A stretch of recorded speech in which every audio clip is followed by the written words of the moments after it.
Shalom semua.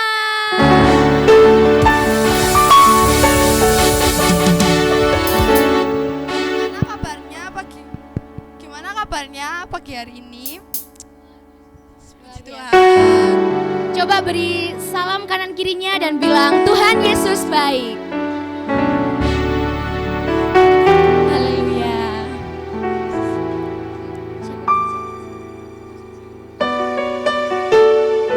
Kira-kira teman-teman semua udah siap nggak memuji Tuhan? Siap dong. Gitu aku minta tolong HP-nya dimasukin ke dalam tas semuanya. Kita mau fokus buat muji Tuhan. Boleh minta tolong semuanya bangkit berdiri dan kita akan pujikan lagu Gloria.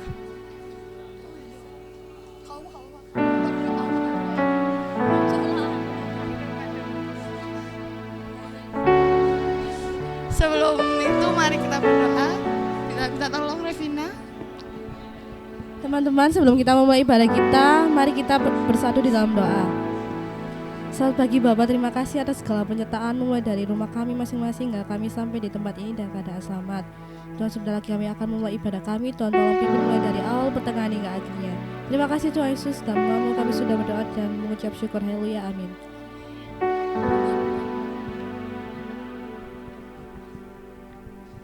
Mari kita pujikan lagu Gloria.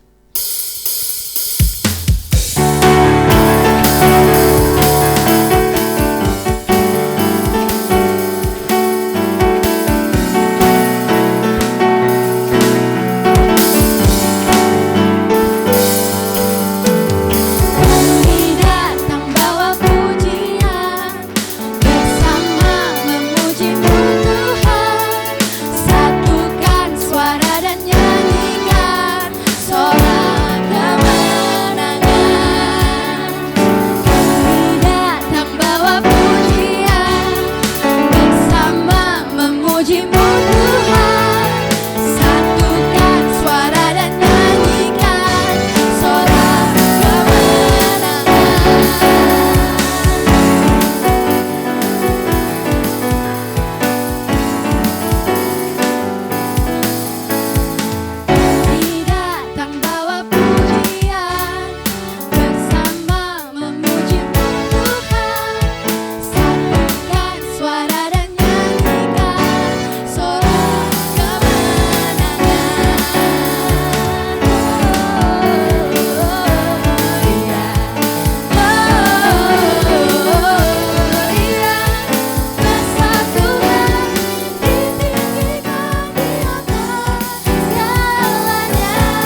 buat memuji Tuhan. Tapi sebelum itu biar makin semangat, kita undang teman-teman dari Remaja 2 boleh maju ke depan buat choir ya.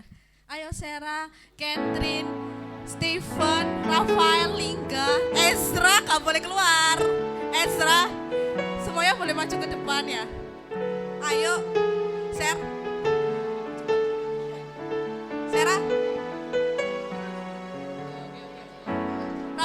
Rafael, ayo. Lingga. Nggak bisa. Nanti teman-teman bisa mencontoh teman-teman yang ada di depan ya teman-teman, biar makin semangat.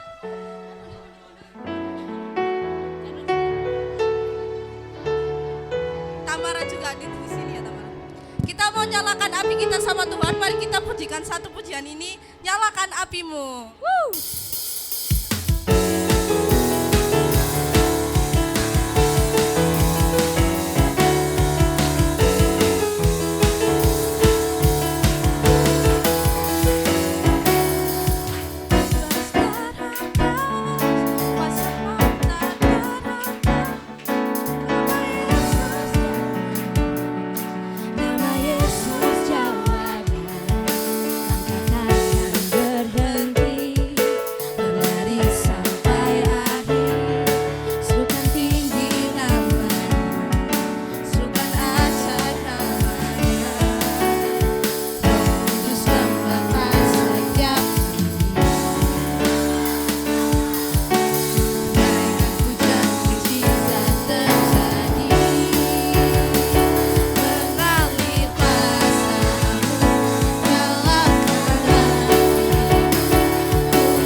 Mari kita siapkan hati pikiran kita buat menyembah Tuhan.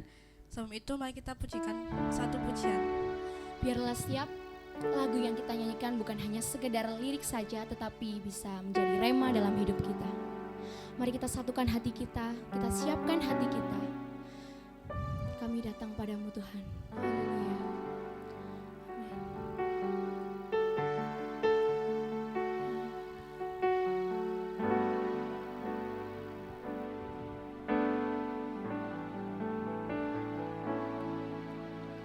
Kasih-Mu layakkan seluruh hidupku, mampukanku melakukan yang Kau inginkan. Tak bisa ku terlepas, Kau menggenggam tanganku, ingin lebih mengenal pribadi-Mu. Kasih-Mu layakkan seluruh hidupku, mampukanku melakukan yang Kau inginkan. Tak bisa ku terlepas, Kau menggenggam tanganku, ingin lebih mengenal pribadi-Mu. Mari sama-sama angkat tangan. Ku terhubung denganmu. Ini kami Tuhan, selalu melekat di hati-Mu. Firman-Mu itulah dasar hidupku yang berdaulat atasku. Sama-sama kita menyembah. Kasih-Mu layakkan seluruh hidupku, mampukanku melakukan yang Kau inginkan. Tak bisa ku terlepas, Kau menggenggam tanganku, ingin lebih mengenal pribadi-Mu. Terhubung denganmu,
bagi Rajaku yang duduk di tahta,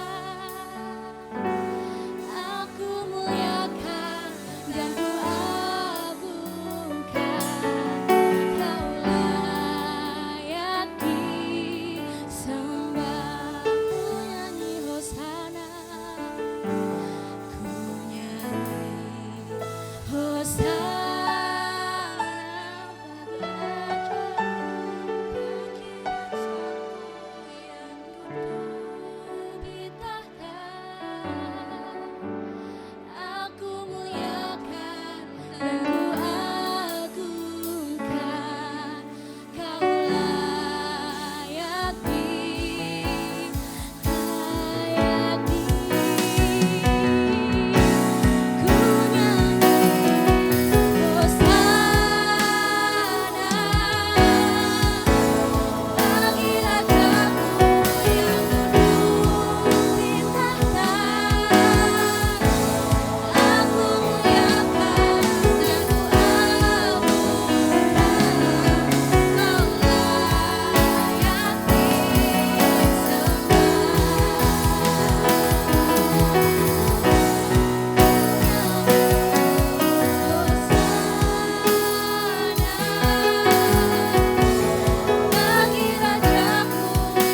kepada hambanya saya persilakan.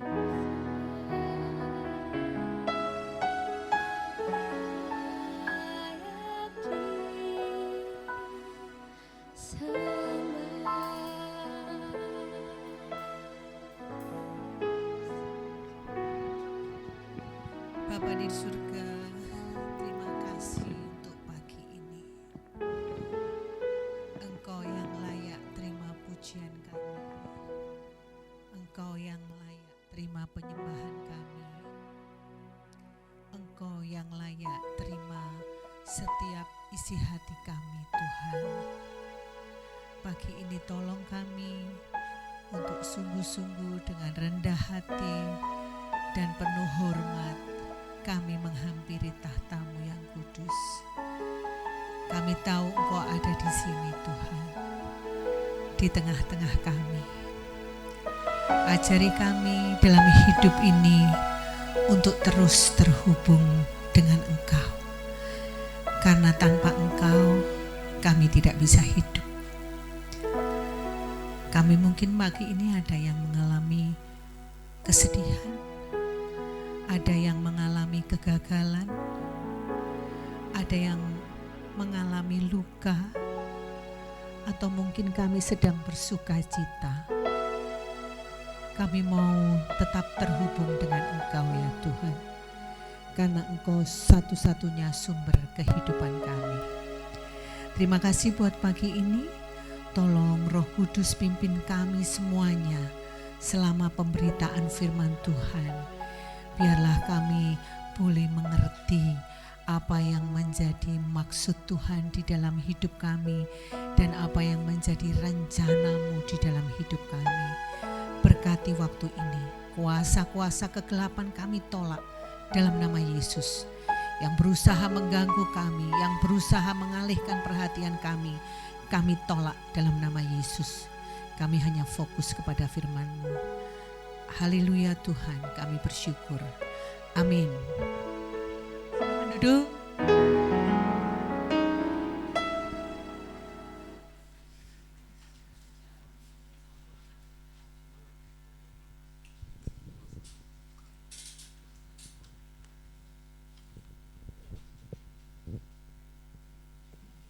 Shalom, selamat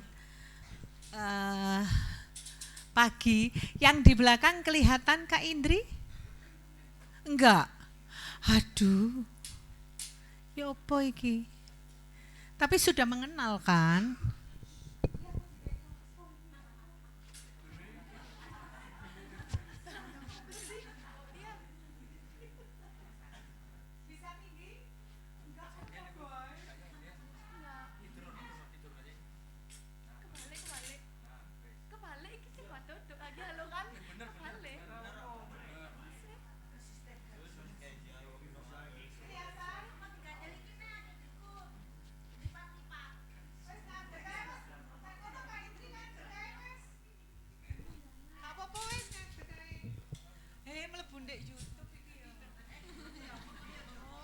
Sampai engkel-engkelan.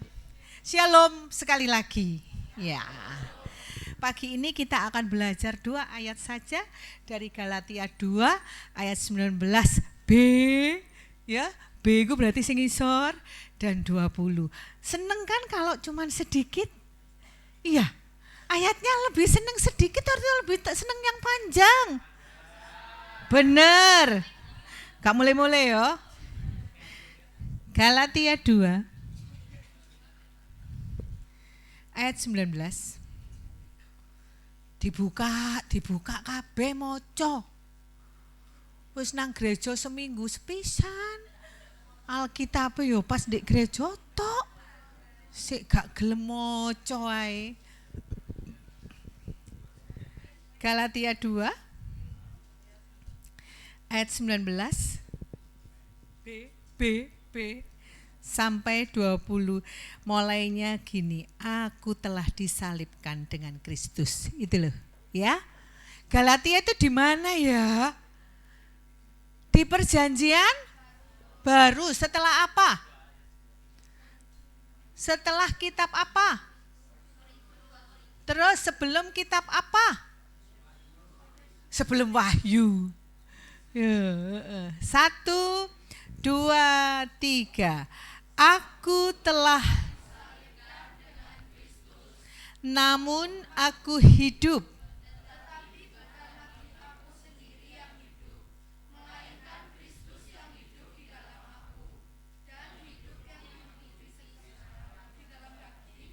Adalah hidup oleh iman dalam Anak Allah.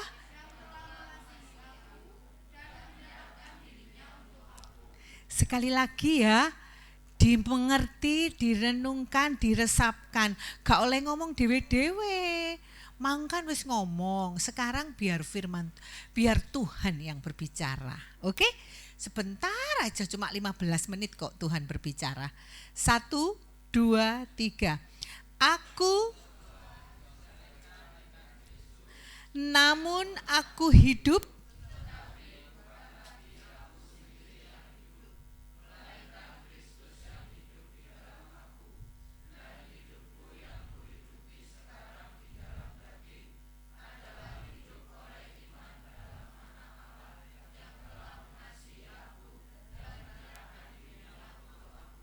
Amin. Sudah 2 ayat, disambi golek ballpoint, disambi surian, yo, mek 2 ayat loh ini ya, adik-adik ya. Adik-adik, siapa yang suka drakor? Wih, apa yang kau suka dari Korea? Oh, romantis. Apalagi yang terkenal di Korea? Ganteng. Yang terkenal apalagi? Kimchi, makanannya. Terus apalagi yang terkenal? Yang disukai oleh artis-artis Indonesia? Oplas. Ya, banyak artis Indonesia datang ke Korea hanya untuk oplas. Operasi plastik apa nih? Irunge ya. Padahal di kono itu dikai plastik resek loh. Jauh-jauh ke sana dan itu terkenal. Mereka terkenal, dokter-dokternya bisa mengoperasi dengan baik. Oleh sebab itu orang-orang yang operasi di Korea sana itu akhirnya bentuknya mirip ya. Podo kabeh irunge ngono ya, padahal gak sedara. Ya. Kenapa mereka itu sekarang operasi plastik? Merasa apa? Ada di sini yang operasi plastik? Oh no? Heh? Tak kayak plastiknya timbo. Ember. Kenapa mereka operasi plastik? Sekarang Kak Indri Alkitabnya dibuka saja, jangan ditutup tapi jangan buka yang lain. Buka ayat yang itu tadi ya. Kenapa kamu kira-kira kalau kamu tahu kenapa mereka operasi plastik? Apa sih iku rame dewe mulai mau? Apa sih? Ono Tuhan Yesus lho dek kene. Mau operasi? Oh, kapan? Jadwal operasinya kapan? Ya, kira-kira kenapa mereka mengambil keputusan operasi plastik? Karena merasa kurang cantik, kurang cakep ya. Kurang mancung. Akhirnya setelah dioperasi itu keadaannya berubah dari yang lama yang kurang sempurna tadi menjadi baru lebih sempurna ya. Tetapi apakah hati mereka menjadi baru? Kira-kira? Hah? Apakah misalnya Sevanya yang dulu dioperasi hidungnya lalu menjadi Sevanya yang baru? Ternyata irungnya tok sing baru, hatinya enggak, pikirannya enggak, perbuatannya enggak. Nah, Galatia ini tadi itu adalah suratnya Rasul Paulus. Rasul Paulus tuh pernah mengalami operasi plastik ya, ya adik-adik ya. Dulu itu Rasul Paulus ini suka membunuh atau menganiaya orang Kristen, ya. Gak suka sekali dengan kekristenan sebelum terima Yesus. Siapa namanya sebelum terima Yesus? Saulus. Tetapi ketika dia ditangkap oleh Yesus waktu jalan menuju ke Damsik ya, ketemu Yesus di tengah jalan, sampai terjadi apa waktu itu? Paulus mengalami apa? Kebutaan, buta ya. Buta sampai siapa engkau Tuhan? Nah, di situ Tuhan menangkap Paulus. Saulus, kenapa engkau menganiaya aku? Siapa engkau Tuhan? Padahal dia nggak kenal Tuhan, tetapi di dalam hatinya langsung terungkap siapa engkau Tuhan. Sampai akhirnya dibawa kepada siapa? Siapa? Ananias, pinter, seorang nabi ya. Kemudian di situ dioperasilah sama Ananias matanya ya.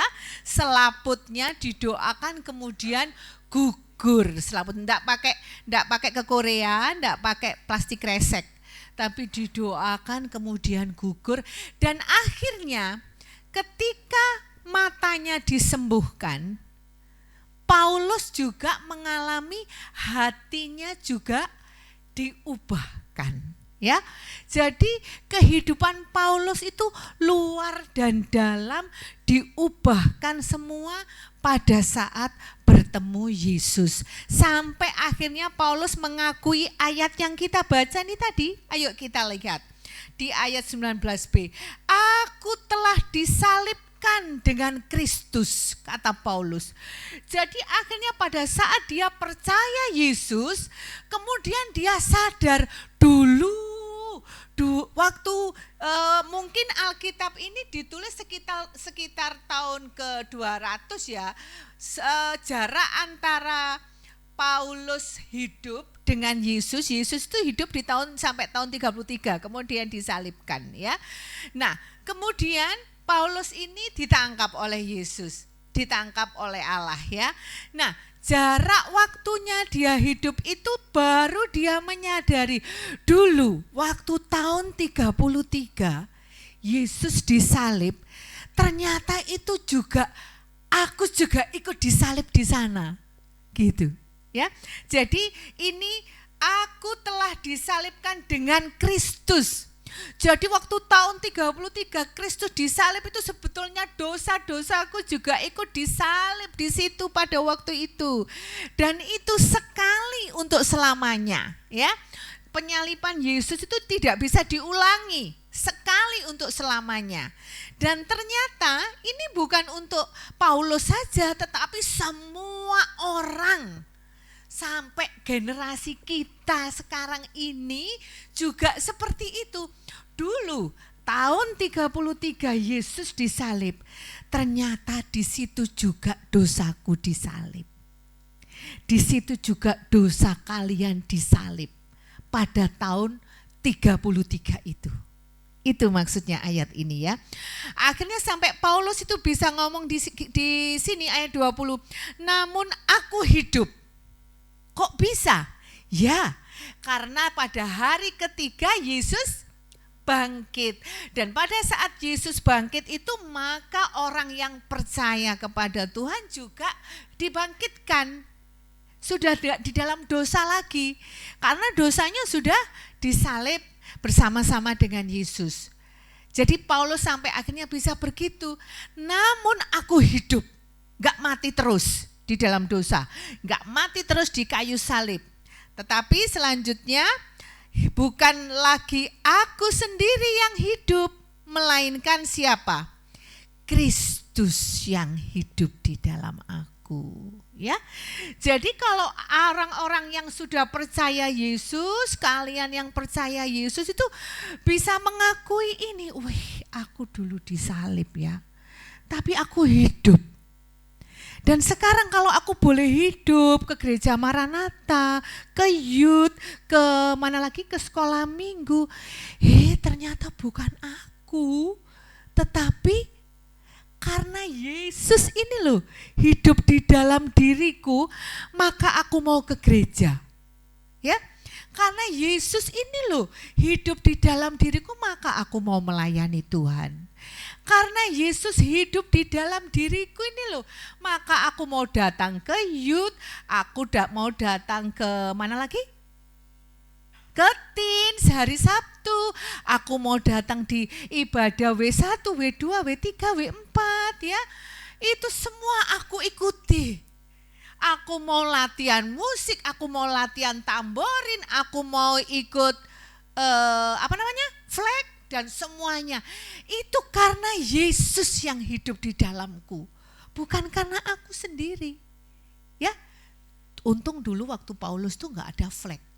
Coba ada flag, Paulus ikut flag, ikut tamborin. Ya, Nah, terus akhirnya dia mengatakan Kristus yang hidup di dalam aku dan hidupku yang kuhidupi sekarang di dalam daging. Tetap ya, Paulus kan belum mati.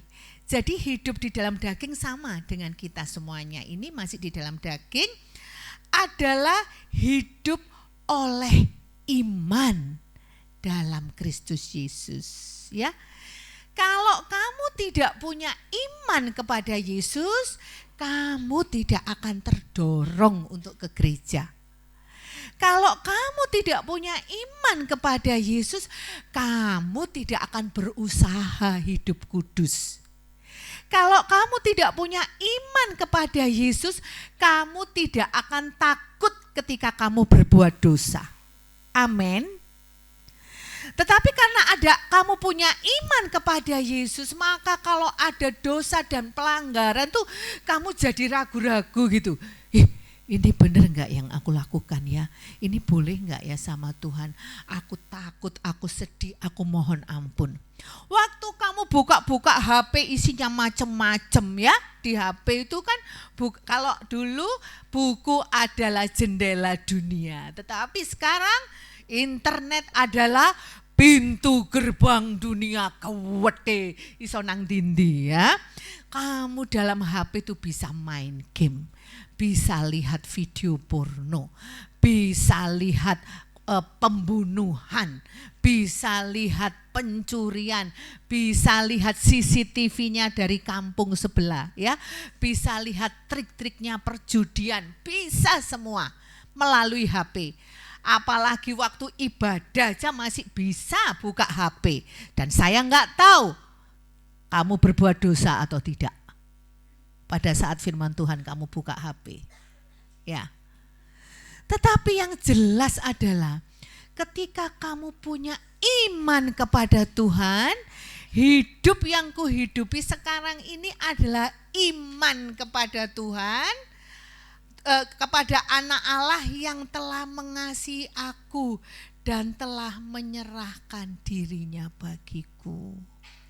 Jadi sekarang bagi kalian yang mau datang ke gereja, sebetulnya hidupmu ini bukan karena kamu sendiri gitu loh. Ya, bukan karena kekuatanmu, nyawamu itu bukan milikmu, tapi itu semua pemberian Tuhan. Dan kamu sekarang kalau jadi orang Kristen itu karena kamu diberi iman oleh Tuhan, ya. Iman itu adalah anugerah dari Tuhan, tidak bisa dibeli di Indomaret. Kenapa dikatakan anugerah? Tidak semua orang punya iman kepada Yesus, ya. Jadi kita yang punya iman kepada Yesus, percaya kepada Yesus, kita mengucap syukur kepada Tuhan. Pagi ini Kak Indri membawa sesuatu dan Kak Indri butuh pertolongan supaya yang belakang bisa lihat ya. Bisakah ada yang membantu satu orang memegangkan ini? Terima kasih. Ibaratnya, ini apa adik-adik? Enak koyo iyo.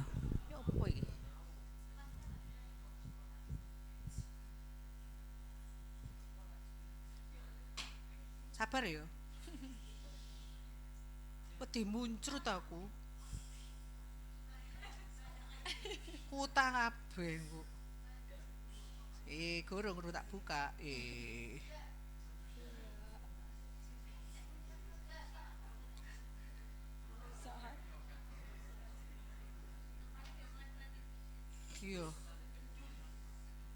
Kelete gak apa-apa lek kepingin minum iku lho sing bahaya. Ya, ibarat hidup kita ini seperti ini. Coca-Cola itu menyehatkan enggak untuk tubuh kita? Tapi seweger enak ya, pemenang dikei es ya. Tetapi tidak menyehatkan ya. Coca-Cola itu kandungannya jelek, bahkan kalau lihat TikTok ini kan buat bersihkan WC. Yo, ambil sikat gigimu 3 nyikat, mau dipakai nyikat gigi lagi ya. Nah, ketika hal tidak sehat di dalam diri kita, maka kalau di dalam diri kita itu hal-hal yang tidak sehat, hal-hal yang tidak baik, maka kalau kita keluarkan itu keluarnya apa? Yang sehat atau enggak? Ya enggak sehat juga gitu ya. Kalau kamu isine kumek pikiran kotor, Victor, ya pikiran kotor kan Victor kan singkatannya. Kemudian sakit hati sama teman, isine iri, keluarnya juga elek. Pasti keluarnya elek ya. Kata-kata kotor enggak mungkin lah. Isine Coca-Cola keluarnya jus jambu enggak mungkin toh. Ya, tetap akan Coca-Cola ya. Jadi yang jelek di dalam diri kita itu juga akan keluar jelek di dalam diri kita ya. Jadi perlu hati-hati adik-adik. Kamu perlu koreksi di dalam hidup saya ini isinya baik atau jelek sih? Kenapa sih aku kok sering opo ngoceh, ngomel ae nang mama. Lek ono sing salah didik iku aku emosi. Hati-hati. Mungkin di dalam dirimu tuh isinya memang yang jelek-jelek, maka keluarnya akan jelek, ya. Nah, sekarang yang jelek ini keluar maka tinggal separuh nih yang jelek ya. Lalu kita bandingkan dengan ini. Ibu, bisa ya Bu ya? Tolong ya Bu ya. Kak Indri punya ini. Susu itu baik apa enggak? Baik ya apa? Oh, susu sik ta lah. Sik sekolah minggu wis ngombe susu delok entah. Susu itu sehat ya. Dibanding dengan Coca-Cola ya. Nah, kalau susu yang baik dituangkan, dia akan keluar baik enggak? Akan keluar baik juga. Nah, kalau hal yang baik ini kamu masukkan mudah-mudahan enggak tumpah ya Bu ya. Enggak kemana-mana ya Bu, saya takut Bu. Ya Allah. Bisa kelihatan agak ini supaya iya. Memangnya di sini Coca-Colanya. Tapi aku angel numpahe loh.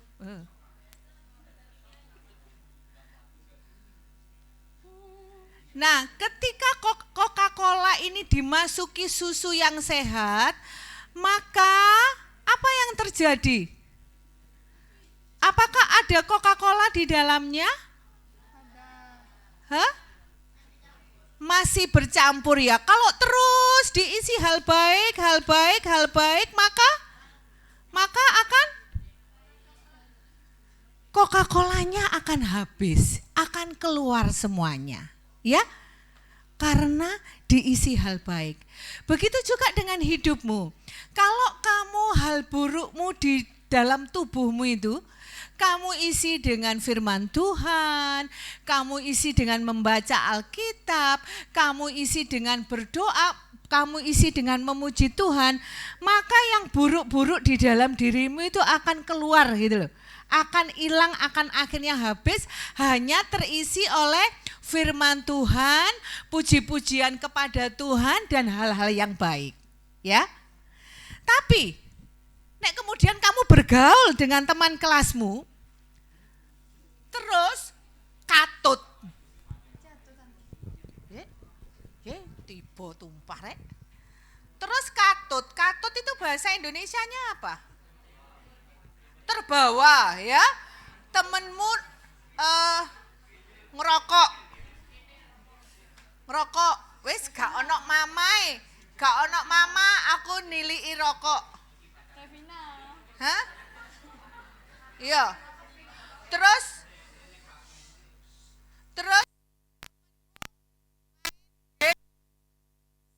bayar.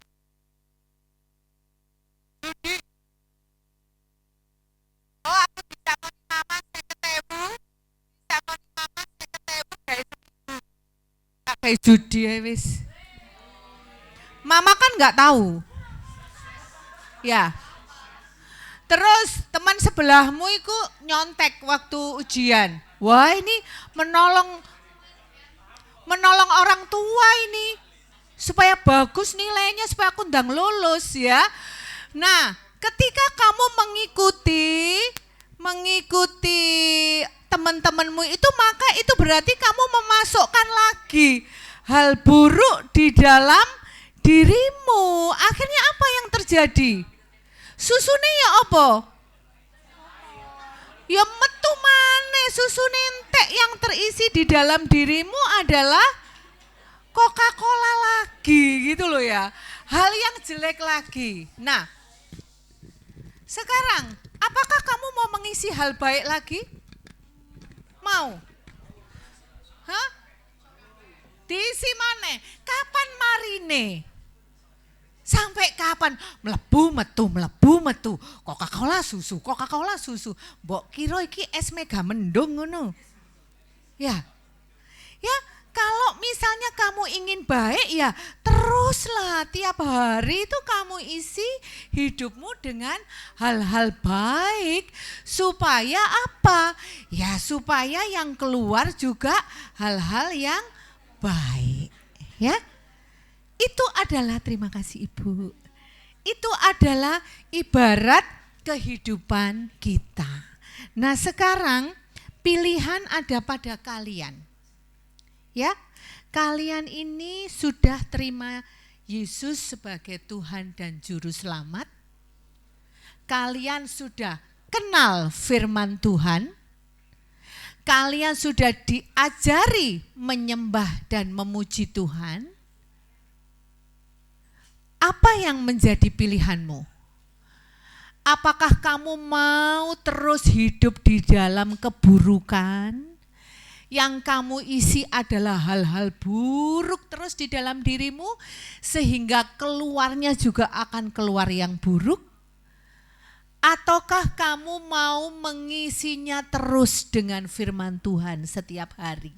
Ya, mengisi dengan puji-pujian, terus melekat dengan Tuhan, melakukan apa yang menjadi kehendak Tuhan, menjalankan firman Tuhan, mempraktekkan firman Tuhan.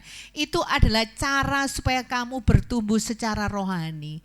Sehingga hal-hal yang buruk di dalam dirimu itu lama-lama habis, tetapi diisi dengan hal-hal yang baik. Pilihan ada pada kalian. Guru sekolah minggu, kakak-kakak hanya mengajarkan saja. Tetapi pilihan ada pada kalian. Kamu mau terus hidup di dalam keburukan? Dan pada akhirnya kamu akan gagal, kecewa, hidupmu sia-sia? Atau kamu mau isi hidupmu dengan firman Tuhan, hal-hal yang baik sehingga kamu bertumbuh ke arah kebaikan.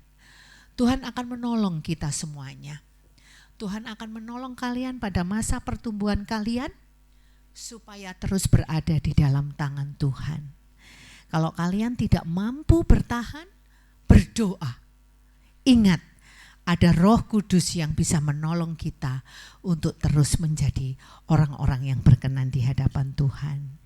Bukan dengan kekuatan kita, ya. Amin. Kita akan nyanyikan lagu yang tadi, Ku Terhubung Denganmu. Selalu melekat di hatimu. Jangan melekat kepada yang lain, tapi melekat di hatinya. Ku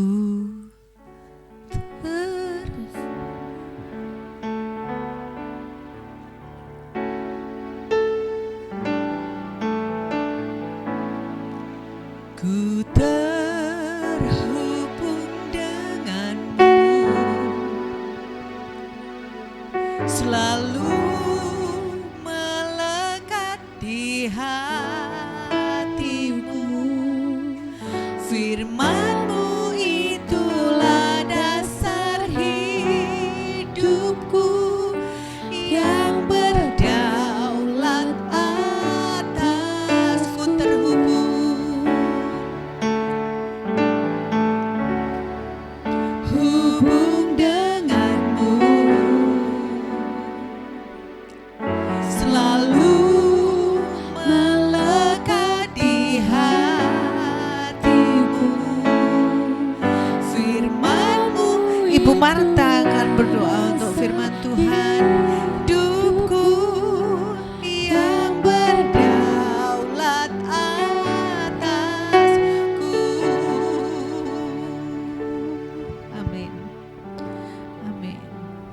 Adik-adik, seperti firman Tuhan tadi sudah sampaikan, jangan kita akhirnya menjadi anak-anak Kristen, anak-anak Tuhan yang tahu tobat kumat ya. Jadi kalau dimasukkan tadi kan kayak habis berbuat dosa diisi dengan firman Tuhan, tobat. Habis itu ngulang lagi kesalahannya, diisi lagi. Namanya tomat ya, tobat kumat. Oke, mari kita berdoa untuk firman Tuhan. Bapa yang baik yang mengasihi kami mengucap syukur Tuhan buat berkat firman-Mu yang sudah menegur kami, buat berkat firman-Mu yang sudah mengajar kami untuk tiap hari, tiap waktu kami hidup semakin baik di hadapan-Mu Tuhan. Menolong kami tiap-tiap hari yang kami lewati dimanapun kami berada, ketika kami ada di lingkungan sekolah bersama dengan teman-teman kami di sekolah, ketika kami ada di rumah, di lingkungan kami bergaul dengan teman-teman kami di rumah. Tolong kami Tuhan untuk selalu ingat bahwa kami adalah suratan yang terbuka yang bisa dibaca oleh banyak orang. Ada Engkau di dalam hidup kami dan kami rindu menyatakan Engkau bagi setiap teman-teman yang ada di sekeliling kami. Tolong kami Roh Kudus, pimpin kami, topang kami ketika kami mulai memikirkan hal yang tidak berkenan di hadapan-Mu. Roh Kudus sendiri akan terus menolong kami, berbicara untuk kami sehingga kami segera kembali di dalam kebenaran-Mu. Terpujilah Engkau Tuhan. Terima kasih buat berkat firman-Mu yang sudah disampaikan oleh Ibu Pendeta Indri. Tuhan berkati Ibu Indri Tuhan lebih-lebih lagi di dalam pelayanan, di dalam pekerjaan, dalam segala sesuatu. Engkau mau pakai untuk kemuliaan dan hormat bagi nama-Mu. Terima kasih banyak Bapa dalam surga. Kami serahkan sepenuhnya hati kami, kehidupan kami, supaya Engkau sendiri akan terus menopang, memimpin dan menolong kami untuk kami hidup berkenan di hadapan Tuhan. Terpujilah Engkau Bapa, di dalam nama Tuhan Yesus. Mari semua yang sudah diberkati Tuhan kita mau katakan amin.